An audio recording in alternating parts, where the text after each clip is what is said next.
এটা আমার প্রিয় জন্মভূমি কুলিয়া গ্রাম। এটি বাংলাদেশের মাগুরা জেলার দক্ষিণে অবস্থিত। এই গ্রামেই ছোটবেলা থেকে আমার বেড়ে ওঠা। এই গ্রামের প্রতিটা ধূলিকণার সাথে রয়েছে আমার পরিচয়। ছোটবেলায় এই নদীতে আমরা অনেক দৌড়ঝাঁপ করতাম। এই নদীতে সাঁকো হতে আমরা কখনো লাফিয়ে পড়তাম। এই নদীতে কখনো জাল দিয়ে মাছ ধরতাম। এই নদীর পাশেই রয়েছে বড় একটা বিল, যার নাম হচ্ছে বুড়াইল বিল। এই বিলে প্রচুর পরিমাণে মাছ পাওয়া যায়। এমন কোনো মাছ নাই যে আমাদের এই বিলে পাওয়া যায় না। যাই হোক, এখানে যে গাছটি দেখতে পাচ্ছেন, এখানে কিন্তু নদীর মাঝখানে অবস্থিত এই বাড়িটি একসময় জনবসতি ছিল। এখন আর এখানে কোনো লোক বাস করে না। এখানকার গাছগুলোতে রয়েছে বিভিন্ন ধরনের পাখির বাসা। সারাদিন বিলের জলে মাছ ধরে বেড়ায় এই সব পাখিগুলো। বিকাল হলেই তারা ফিরে আসে নিড়ে। বক সহ বিভিন্ন ধরনের দেশি পাখি এখানে বাস করে। শীতের সময় অনেক পরিযায়ী পাখি আমাদের বিলে আসে। অনেক সময় এখানকার মায়ায় তারা থেকে যায় সংসার পাতে এই সব সুউচ্চ গাছগুলোতে। দূর থেকে গাছটিকে দেখলে মনে হবে কোনো ফুলের গাছ। অসংখ্য সাদা ফুল ফুটে আছে গাছগুলোতে। আমি আমার ড্রোনের মাধ্যমে এই সুন্দর অপরূপ দৃশ্যগুলো আপনাদের জন্য তুলে ধরার চেষ্টা করলাম। আশা করি আপনাদের অনেক ভালো লাগবে।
শীতের শুরুর দিকে আমাদের বিলের জল কমতে শুরু করে।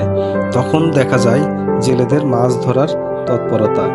জেলেরা সহ এখানকার স্থানীয় লোকজন প্রচুর পরিমাণে মাছ ধরে। আমাদের বিলের উল্লেখযোগ্য মাছগুলোর মধ্যে রয়েছে শোল, রুই, ট্যাংরা, পুঁটি, টাকি, পাবদা, ট্যাংরা, রয়না, শিং, কই, বাইন, বেলে, গজার, ট্যাপা সহ বিভিন্ন ধরনের দেশি মাছ। এছাড়াও মাঝে মাঝে সামুদ্রিক মাছও আমাদের বিলে পাওয়া যায়।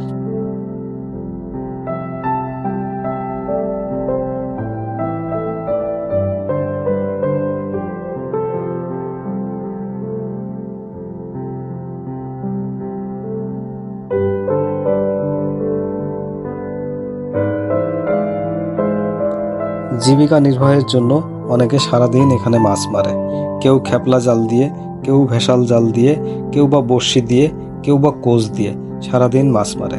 এই মাছগুলো স্থানীয় আড়তে দাম ডেকে বিক্রি করা হয়। এইসব প্রাকৃতিক মাছগুলো অনেক সুস্বাদু। দূর দূরান্ত থেকে লোকজন মাছ কিনতে আমাদের এই বিলে আসে। এমন একটি সুন্দর জায়গায় জন্মগ্রহণ করে আমি নিজেকে ধন্য মনে করি। যারা ভিডিওটি শেষ পর্যন্ত দেখেছেন তাদেরকে অনেক অনেক ধন্যবাদ।